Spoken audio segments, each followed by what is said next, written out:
మొన్న జరిగింది అది చిన్న చితక విషయం కాదు. ఉగ్రవాదులు ఒకలా దాడి చేస్తారు, బాంబులు పేల్చేసి. ఇలాంటి చట్టాలని గౌరవించని ఒక రాజకీయ ఉగ్రవాదులు మట్టుకు, వీళ్ళు రాజకీయ ఉగ్రవాదులుగానే చూడాలి.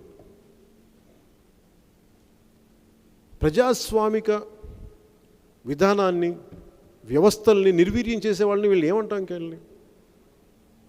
ఆ రోజున పోలీసు అధికారులు కూడా ఒకటే చెప్పాను, నేను ఈరోజు ఐపీఎస్ చదువుకున్నందుకు నాకు చాలా గర్వంగా ఉంది సార్. ఐపీఎస్లు చదువుకొని క్రిమినల్ పాలిటిక్స్ చేసే వాళ్ళకి శాల్యూట్ చేయడం అంటే ఆ రోజు నేను చచ్చిపోయాను సార్, మీ పరిస్థితిలో ఉండండి.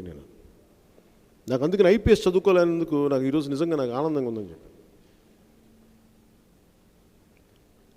అన్యాయం జరుగుతుంది, వైలేషన్ ఆఫ్ కాన్స్టిట్యూషనల్ రైట్స్, ప్రాథమిక హక్కుల ఉల్లంఘన.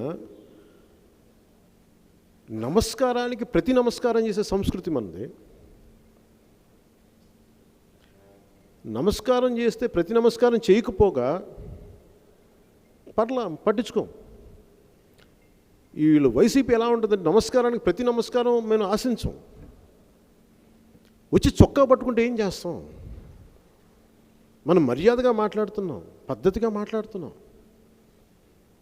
చొక్కా పట్టుకుంటారంటే మనం ఏం చేస్తాం? కూర్చోబెట్టి ఎన్నిసార్లు? ఒక 10 సార్లు భరిస్తాం. అది కూడా మొన్న వైజాగ్ ఇన్సిడెంట్ అలాంటిది. చాలాసార్లు ప్రజాస్వామ్యబద్ధంగా తగ్గి, మీరు ఎంత మన పాలసీ గురించి మాట్లాడినా, ఎన్ని పద్ధతులుగా మాట్లాడినా, ఎంత విధానాల గురించి మాట్లాడినా, వాడు ఇష్టం వచ్చినట్టు మాట్లాడి, ఇష్టం వచ్చినట్టు తిట్టేసి, నోటికి ఏదొస్తుంది మాట్లాడేసి మేము మాట్లాడలేక